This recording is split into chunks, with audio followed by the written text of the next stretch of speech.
Iya, pemirsa, terima kasih masih terus menyaksikan Prime Time Talk. Saya ke Mas Rian lagi. Mas Rian, yang belum dijawab tadi, sudah dapat teguran belum dari TKN? Pertama-tama apresiasi ke senior saya, Bang Aceh Hasan. Betul, Golkar berjuang betul untuk Pak BTP di Pilkada. Saya tahu betul, karena saya bantu Pak BTP dan komunikasi dengan Bang Aceh. Terima kasih Bang sarannya.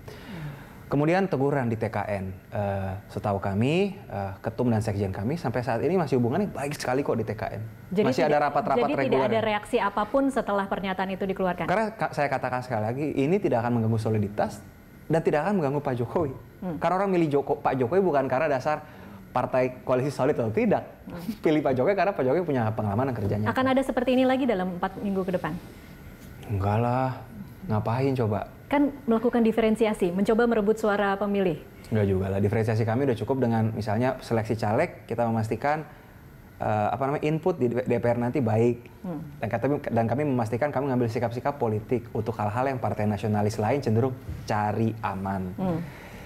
Dan kami ya udah kami lakukan promosi media luar ruang, kami live streaming, kami ngomong-ngomong di TV. Kami pikir itu sudah itulah batas maksimal kami. Karena kami nggak punya televisi, kami juga kalau menanggapi pernyataan Mas Aceh, lebih baik dengan cara-cara elegan, kampanyekan saja visi misi tanpa harus istilahnya seperti memukul teman koalisi sendiri. Menyampaikan kampanye hanya berdasarkan visi dan misi tapi tidak mengambil sikap politik, itu membosankan.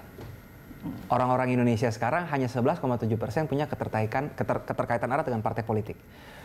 Millennials. Jadi ini adalah cara PSI untuk terlihat tidak membosankan begitu? Bukan, kalau kita menyampaikan hanya yang ngawang-ngawang saja, orang akan lupa dengan PSI. Dan kaum milenial hanya 1 dari 5 yang ikutin berita politik. Jadi kalau kita mereka cuma 1 dari 5 ikutin berita politik, lalu kita kasih lagi sekedar visi misi dan gagasan, tapi tanpa ngambil sikap politik, ya ngapain? Gitu. Kalau tanggapan mengenai bahwa isu ini kemudian bisa digunakan oleh pihak lawan? Kami pikir segala hal bisa dikapitalisasi, setuju dengan Bang Ikram. Contoh, Pak Prabowo yang misalnya ajudannya sendiri digeplak, atau yang orang mau cium dia dorong, semua bisa dikapitalisasi kan, semua. Tapi kalau kami pikir ini bisa dikapitalisasi sedemikian rupa sehingga mempengaruhi kertas suara, enggak lah. Concern itu mungkin valid dari Bang Ikram, saya nggak menegasikan, tapi enggak lah.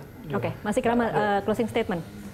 Ya, kalau saya melihat memang narasi besar ini menjadi penting ya. PSI dengan partainya milenial saya pikir udah dapat.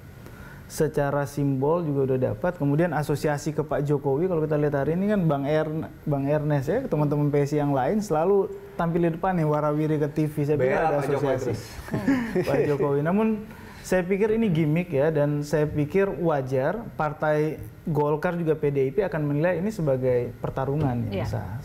Dan mungkin saya mendorong jikapun kalau ada gagasan yang menyasar captive sama dengan pemilih partai Golkar dan PDIP, jual aja programnya secara masif ya, sehingga pemilih akan lihat, oh rupanya isu yang kami sensitif ini lebih asosiatif ke PSI loh, dan PSI bisa jadi wadah yang lebih kuat ketimbang partai-partai yang selama ini kita bernaung. Jadi Anda tidak menyarankan untuk PSI menyebut PDI dan Golkar mendukung? Benar. Saya lebih prefer untuk teman-teman PSI lebih ke programnya aja. Kalau memang misalnya hari ini mengapa tidak boleh membedakan ya? Mengapa tidak boleh menyuarakan sikap politik yang berbeda? Bukan tidak boleh, saya pikir boleh sah-sah aja ya untuk disampaikan sama partai PSI. Namun kan pasti ada resistensi, kemudian kalau ada resistensi ada perlawanan juga kan. Nanti akan ada saling gesekan, sambil berbalas pantun dengan partai Golkar dan PSI kan.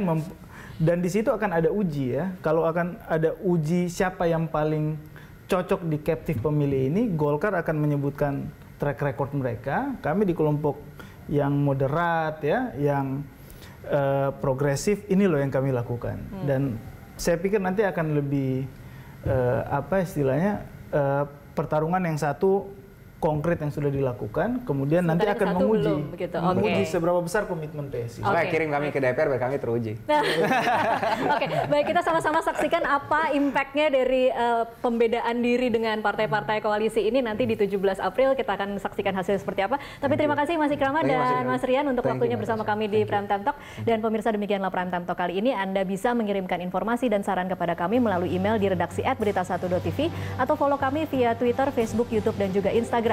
Atas nama kerabat kerja yang bertugas, saya Tasya Lutmila undur diri. Terima kasih dan sampai jumpa.